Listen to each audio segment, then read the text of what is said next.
السلام علیکم dear students. تو آج کا ہمارا ٹاپک ہے British administration reorganized by Cornwallis. جو کارن ویلز تھا اس نے برٹش کی جو ایڈمنسٹریشن تھی وہ کیسے ری آرگنائز کیسے کی، تو اس کے بارے میں آج ہم پڑھیں گے. وہ جو بندہ تھا جس نے برٹش کی جو ایڈمنسٹریشن تھی وہ ری آرگنائز کی، اس کا نام تھا کارن ویلز. کیا تھا نام؟ کارن ویلز. یہ کارن ویلز کی پک ہے. دس از کارن ویلز. ایڈمنسٹریٹر تھا، برٹش ایڈمنسٹریٹر. تو اس نے کیسے کام کیا، اس نے ری آرگنائز کیسے کی، تو آج ہم اس کے بارے میں پڑھیں گے. کہتے ہیں کارن Wales persuaded the directors of the company to pay handsome salaries to the company servants in order to free the corrupting activities. کہتے ہیں کارن ویلز جو تھا اس نے جو قائل کیا تھا، اس نے حکم دیا تھا کمپنی جو ایسٹ انڈیا کمپنی یہاں پہ آئی تھی اس کے ڈائریکٹرس کو کہ to pay handsome salaries to the company servants, جو کمپنی میں جو بھی سرونٹس تھے ان کو ایک اچھی خاصی تنخواہ دے دی جائے تاکہ وہ کرپشن سے بچا جا سکے. In order to free the corrupting activities Cornwallis persuaded the directors of the company to pay handsome salaries to the company servants in order to free the corrupting activities. بولے کارن ویلز نے حکم جاری کیا، فرمان جاری کیا، یا اس سے ایسے بھی کہہ سکتے ہیں کہ اس نے قائل کیا ان کو کہ آپ ایک کام کیجئے، just pay the handsome salaries to the servants. جو بھی وہاں پہ کمپنی میں سرونٹس تھے ان کو ایک اچھی خاصی تنخواہ دے دی جائے تاکہ کرپشن سے بچا جا سکے. تو سیکنڈ پوائنٹ کیا تھا اس میں؟ Appointments wire mainly on the basis of merit. اور جو بھی اپوائنٹمنٹس وہاں پہ ہوتی تھی کمپنی میں وہ آن دا بیسس آف میرٹ ہوتی تھی، اس میں کوئی بھی کرپٹنگ ایکٹیویٹیز انوالو نہیں تھی. جو بھی اپوائنٹمنٹ ہوتی تھی وہ میرٹ بیس پہ ہوتی تھی.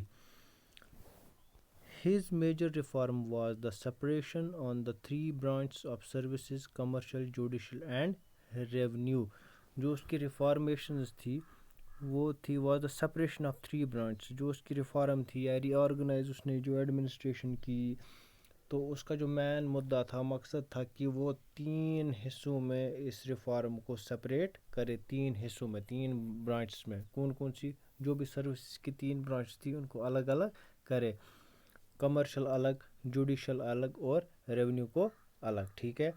His major reform was the separation on the 3 branches of services: commercial, judicial and revenue. جو اس کی مین ریفارم تھی وہ تھا separation of 3 branches. 3 حصوں کو، 3 شاخوں کو الگ الگ کرنا. کون سی؟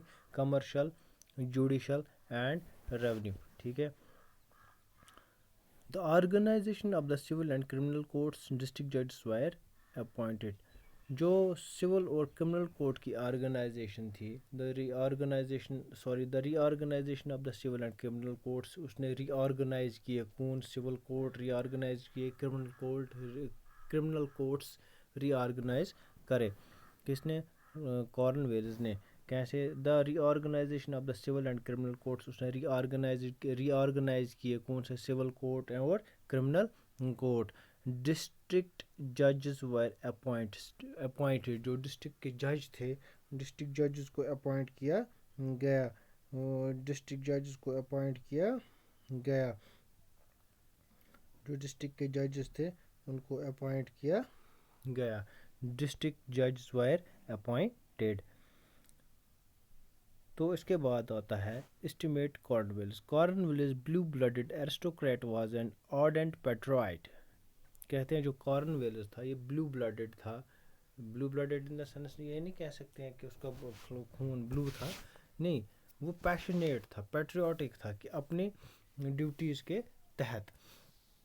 He discharged his duties fearlessly and his life was an embodiment of duty and sacrifice. وہ اس لیے پیٹریوٹ تھا، بلو بلڈڈ تھا، تاکہ اس کی وجہ سے کیا ہوتا تھا کہ وہ اپنی جو وٹ ایور جو ڈیوٹی اس کو اسائن کری تھی وہ فیئرلیسلی، بے خوف اپنی ڈیوٹی نبھاتا تھا. اور قربانیاں دینی پڑتی تھی وہ بھی دیتا تھا، اپنی ڈیوٹی اچھے طریقے سے نبھاتا تھا، ڈر وار اس میں نہیں تھا. He perceived the danger of Tipu's growing power and curtailed it by boldly discarding the policy of non-intervention. تو ٹیپو سلطان کے ڈر کی وجہ سے یا ٹیپو سلطان کا حاوی ہونے کی وجہ سے، یا وہ اگر حاوی ہو سکتا تھا، اس نے کیا کیا، اس نے ایک پالیسی بنائی. کون سی پالیسی بنائی؟ نان انٹرونشن کی. کس نے؟ کارن ویلز نے. He perceived the danger of Tipu's growing power.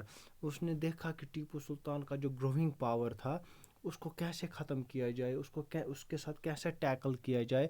تو اس نے ایک ڈسکارڈ کر دی. کون سی پالیسی؟ نان انٹرونشن کی پالیسی جو وہاں پہ تھی. کوئی کسی کے مسئلے میں مداخلت نہیں کر سکتا تھا، تو نان انٹرونشن پالیسی وہاں پہ تھی.